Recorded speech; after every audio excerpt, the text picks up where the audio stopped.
Hello. So today we are going to learn about triangles. आज हम त्रिभुज के बारे में पढ़ेंगे. तो सबसे पहले हम ये देखते हैं कि त्रिभुज होता क्या है.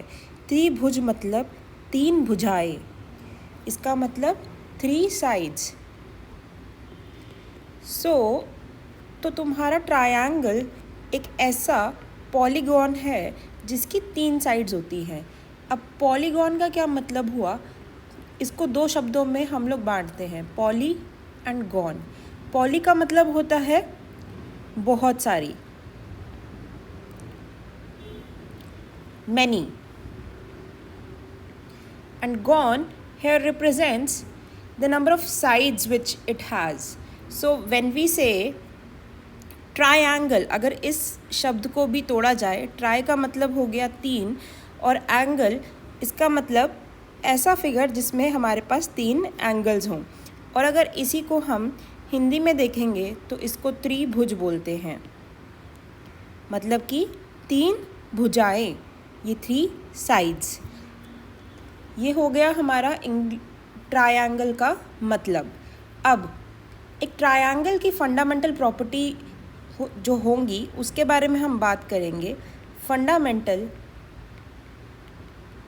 Properties of triangle. इसका मतलब कि आपके त्रिभुज के पास जो मूलभूत गुण धर्म है उनके बारे में हम चर्चा करेंगे. तो सबसे पहला जो है, अब आपके पास ये आपका ट्रायंगल हो गया. इसको सबसे पहले आप कुछ नाम देंगे. तो हम इसको नाम दे देते हैं A, B और C. यही इसके एंगल्स का भी नाम हो जाएगा. एंगल A को हम लिखेंगे एंगल BAC. बाय कन्वेंशन हम एंटी क्लॉकवाइज डायरेक्शन में नामों को लिखेंगे.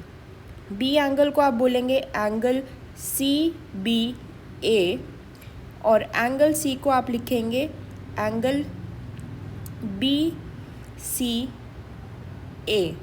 आई थिंक ये थोड़ा सा सॉरी, एंगल C को आप लिखेंगे, यहाँ पे थोड़ी सी गड़बड़ हो गई है, ACB. Angle ACB. इसको आप क्लॉकवाइज भी लिख सकते हैं. वैसे तो ये होगा CAB और ये होगा फिर ABC और ये एंगल होगा आपका एंगल BCA.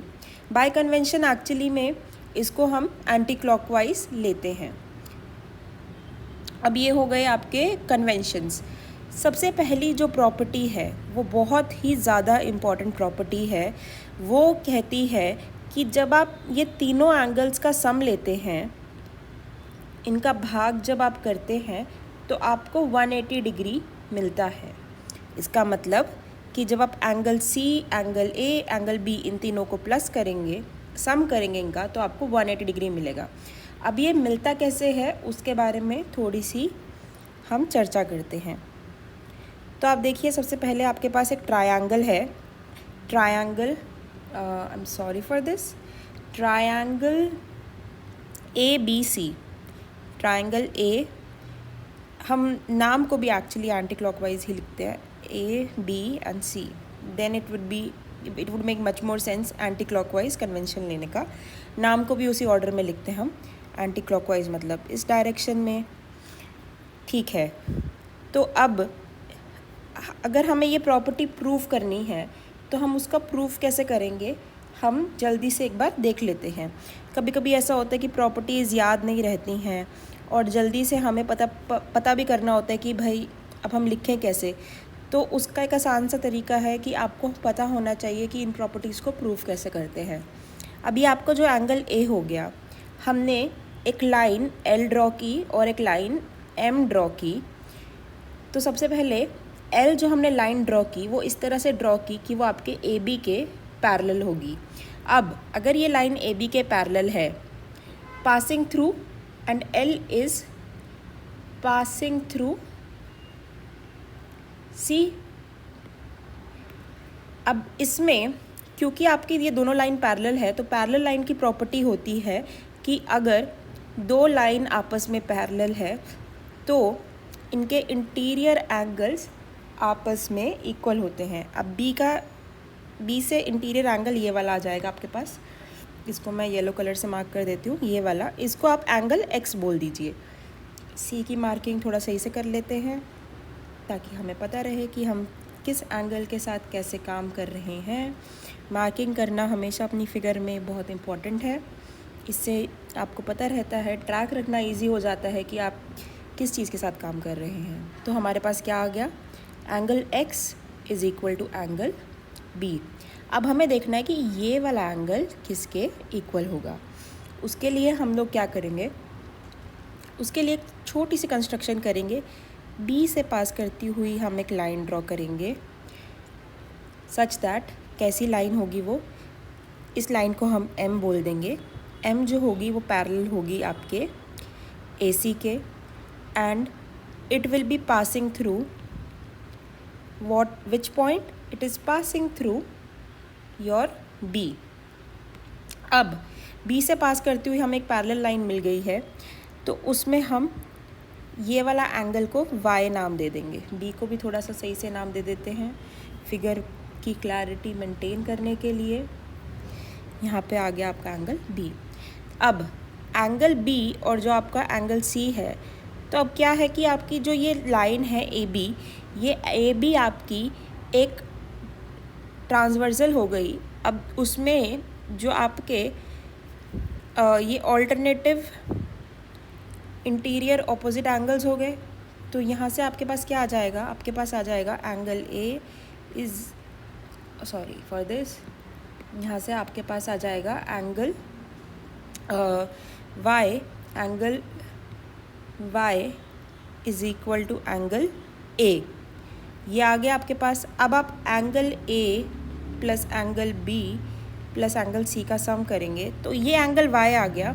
अब ये एंगल इस एंगल के कैसे इक्वल होगा वो भी पता लगाना हमें ज़रूरी है। तो वो कैसे होगा, अब ये देखिएगा, ये आपका B हो गया, ये एंगल आपका इस एंगल के इक्वल आया है। हमें अब दिखाना है कि ये एंगल एक्चुअली में इस वाले एंगल के इक्वल है। अब वो कैसे होगा, हमें पता है ये लाइन इस लाइन के पैरेलल है। ये वाली ट्रांसवर्सल हम लेते हैं। अब इस ट्रांसवर्सल में क्या होगा, हमारे पास ये जो भी एंगल है इसको हम लोग Z बोल देते हैं। तो यहाँ पे इसको देखिए, इसको ब्लू कलर से मार्क करते हैं, इसको ऑब्ज़र्व करिए और फिर इसको ऑब्ज़र्व करिए। यहाँ से आपके पास क्या आएगा, यहाँ से आपके पास आएगा कि angle Y plus angle B is equal to angle Z plus angle X, और हमारे पास ऑलरेडी X B के इक्वल है, तो यहाँ से आ जाएगा आपके पास angle Y is equal to angle Z। तो अब आपको आराम से आप यहाँ पे देखिए, angle A plus angle B plus angle C क्या होगा, angle A as it is, ठीक है। एंगल A किसके इक्वल था, एंगल Y के, एज इट इज़ नहीं, sorry, this will be your angle X, angle B, this is Y, angle B is angle X and C as it is, and then अब ये तीनों angle मिलके एक line के ऊपर आ रहे हैं। Angle Y plus angle Z को आप एक नया नाम दे सकते हैं, angle P plus angle C, और ये आपको पता है 180 डिग्री होते हैं, ये सप्लीमेंट्री एंगल्स हैं। इस तरह से आपके पास एक ये बेसिक प्रॉपर्टी आ गई ट्रायंगल की, कौन सी, angle A plus angle B plus angle C equal to 180 degree. इसको हम ये भी बोल सकते हैं कि जो तीनों एंगल्स का सम है ट्रायंगल में वो आपका 180 डिग्री होगा। और हम कौन सा एंगल की बात कर रहे हैं, हम इंटीरियर एंगल्स की बात कर रहे हैं, हम एक्सटीरियर एंगल्स की बात नहीं कर रहे हैं अभी।